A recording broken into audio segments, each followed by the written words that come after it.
जय हिंद प्यारे साथियों। इस वीडियो में बात करने वाले हैं आईआरबी की न्यू वैकेंसी के बारे में। तो यहाँ पे बम्पर वैकेंसी आप सभी के लिए निकाली गई है। कुल 17,000 पदों पर ये भर्ती हो रही है। तो आप सभी के पास एक गोल्डन अपॉर्चुनिटी है आईआरबी में भर्ती होने की। और ये पद जो आपके निकाले जा रहे हैं वो जीडी के पद निकाले जा रहे हैं, यानी कि जनरल ड्यूटी के।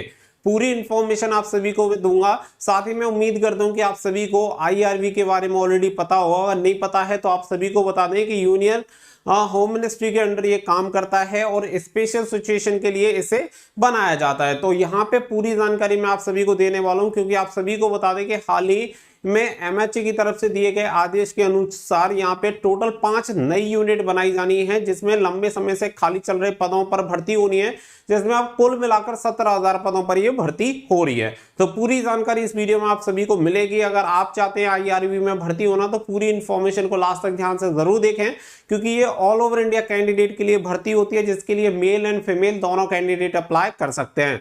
तो पूरी जानकारी के लिए वीडियो को लास्ट तक देखें। वीडियो पसंद आए तो प्लीज वीडियो को लाइक शेयर करके चैनल को सब्सक्राइब कर लें और बेल आइकन पर प्रेस कर लें, ताकि फ्यूचर में आने वाली हर एक अपडेट का नोटिफिकेशन आपको सबसे पहले मिलता रहे। आगे बढ़ते हैं और आप सभी को पूरी इंफॉर्मेशन देते हैं। तो देखिए यहाँ पे आप सभी को बता देते हैं कि आईआरबी रिक्रूटमेंट 2023 के लिए आप अप्लाई कर सकते हैं। अब यहाँ पे कुछ इंफॉर्मेशन है जो कि आप सभी के लिए जरूरी है। सबसे पहली चीज तो आप सभी को बता दें कि ये पोस्ट आपकी 20,000 तक जा सकती है। वैसे अभी जो अपडेट है आपकी 17,000 वैकेंसीज की अपडेट है कि 17,000 प्लस आपकी वैकेंसी रहेंगी। साथ ही में अगर मैं बात करूं तो यहाँ पे जो उम्र सीमा रहेगी वो रहेगी 18 से 25 साल, यानी कि अगर आप 18 से 25 साल हैं तो आप इसके लिए अप्लाई कर सकते हैं। उम्र की गणना यहाँ पे जो की जाएगी वो 1 जनवरी से आपकी उम्र की गणना की जाएगी, यानी कि 1 जनवरी 2023 से आपकी उम्र की गणना होनी है। और उम्र सीमा कितनी होनी चाहिए? जनरल कैटेगरी में 18 से 25 साल। अगर आप ओबीसी हैं तो 3 साल की छूट मिलेगी, 18 से 28 साल तक आप आवेदन कर सकते हैं।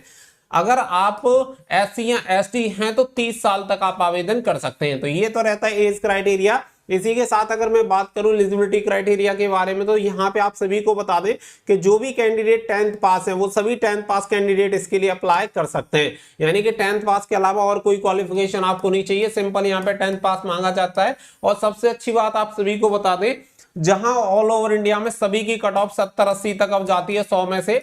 यहाँ पे 100 में से अगर आप लगभग ये मानो कि अगर 40 के अप्रोक्स भी अगर आप नंबर ले आते हैं तो आपका यहाँ पे सिलेक्शन हो जाता है। क्योंकि बहुत सारे कैंडिडेट तो आईआरबी के बारे में ऑलरेडी जानते ही नहीं होंगे, तो आप अगर इसके लिए अप्लाई करते हैं तो आपके पास एक गोल्डन अपॉर्चुनिटी रहेगी।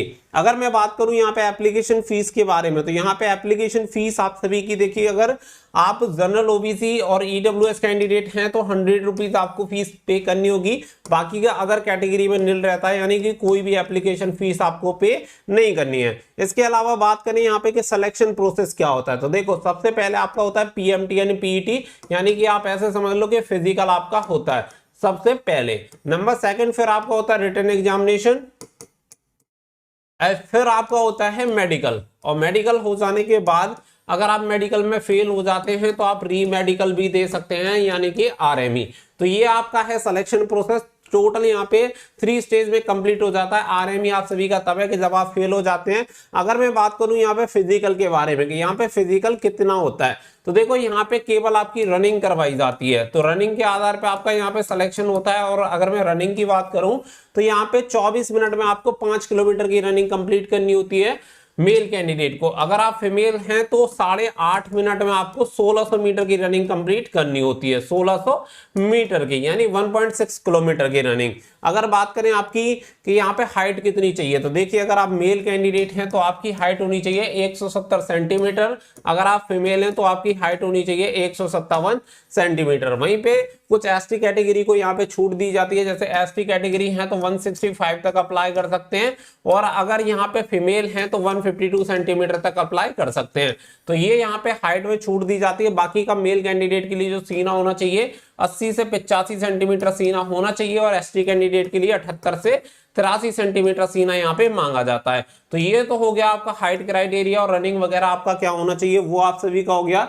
इसके अलावा फिर यहाँ पे बात आती है सिलेबस की। तो जो आपका रिटन एग्जामिनेशन होता है इसमें टोटल आपके 4 सब्जेक्ट होते हैं, रीजनिंग, जीके, मैथमेटिक्स और हिंदी और इंग्लिश। तो ये टोटल 4 सब्जेक्ट में क्वेश्चन जो होते हैं, देखो क्वेश्चन आपके 25, 25, 25 एंड 25। तो इस तरीके से आपके क्वेश्चन होते हैं, जिसके लिए 25 number, 25 number, 25 number and 25 number, यानी कि 100 क्वेश्चन का आपका पेपर होगा जिसके लिए 100 मार्क्स आपको दिए जाते हैं। 100 नंबर का पेपर होगा, 100 क्वेश्चन रहेंगे, 2 घंटे का आपका पेपर होता है, कोई भी नेगेटिव मार्किंग आपकी नहीं होती, पेपर आपका ऑफलाइन कंडक्ट होगा। साथ ही में अगर मैं बात करूं तो देखिए यहाँ पे देख सकते हैं कि यहाँ पे जो आपका पेपर होगा वो हिंदी और इंग्लिश में होगा और कोई भी नेगेटिव मार्किंग यहाँ पे आपकी नहीं होगी। कौन अप्लाई कर सकता है? तो ऑल ओवर इंडिया से मेल एंड फीमेल दोनों कैंडिडेट अप्लाई कर सकते हैं। ये बहुत ही अच्छी बात यहाँ पे रखी गई है। आगे बढ़ते हैं तो यहाँ पे आप सभी को बताया गया है हु कैन अप्लाई, तो ऑल ओवर इंडिया से सभी कैंडिडेट इसके लिए अप्लाई कर सकते हैं। अप्लाई करने के लिए इसकी ऑफिशियल वेबसाइट पे जाके इसके लिए अप्लाई कर पाएंगे।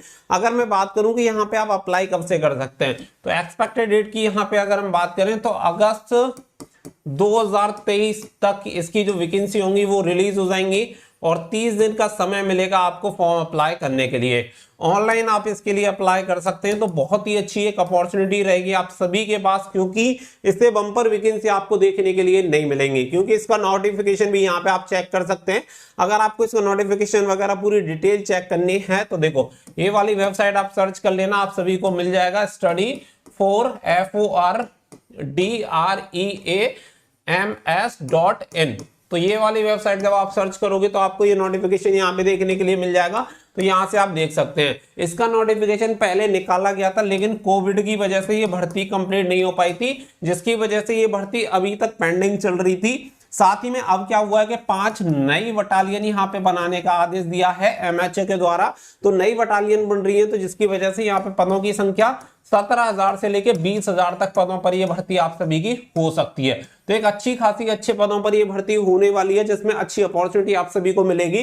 क्योंकि आपकी जो सैलरी होती है वो सैलरी भी सेम जो आपको SSC GD में मिलती है 5200 से 20,200 शायद होती है, तो इतनी ही सैलरी यहाँ पे आप सभी को मिलेगी। तो बहुत ही बढ़िया सैलरी वगैरह सारी चीजें आप सभी को ठीक ठाक यहाँ पे मिल रही हैं और पूरी चीजें गवर्नमेंट होती है। एक तरह से आप मानो कि कमांडो वाली जॉब होती है। तो यहाँ पे बहुत अच्छी बात है, क्योंकि यहाँ पे जो बॉर्डर स्टेट है, यूनियन टेरिटरी है, उनके लिए इस फोर्स का गठन यहाँ पे मतलब फोर्स का गठन तो ऑलरेडी पहले बहुत पहले हो चुका है, लेकिन यहाँ पे जो अब नई बटालियन बनेंगी, जो 5 नई बटालियन बन रही है, उनका गठन किया जा रहा है। तो आप सभी के पास एक अच्छा मौका है, आप इसके लिए आवेदन कर सकते हैं। पूरी इंफॉर्मेशन आप सभी को दी गई है, वेबसाइट पर विजिट करके चेक कर सकते हैं।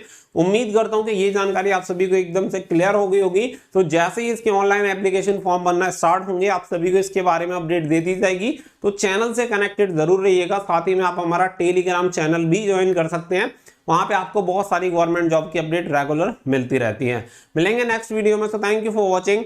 जय हिंद। इसके बारे में अपडेट दे दी जाएगी, तो चैनल से कनेक्टेड जरूर रहिएगा। साथ ही में आप हमारा टेलीग्राम चैनल भी ज्वाइन कर सकते हैं, वहां पे आपको बहुत सारी गवर्नमेंट जॉब की अपडेट रेगुलर मिलती रहती है। मिलेंगे नेक्स्ट वीडियो।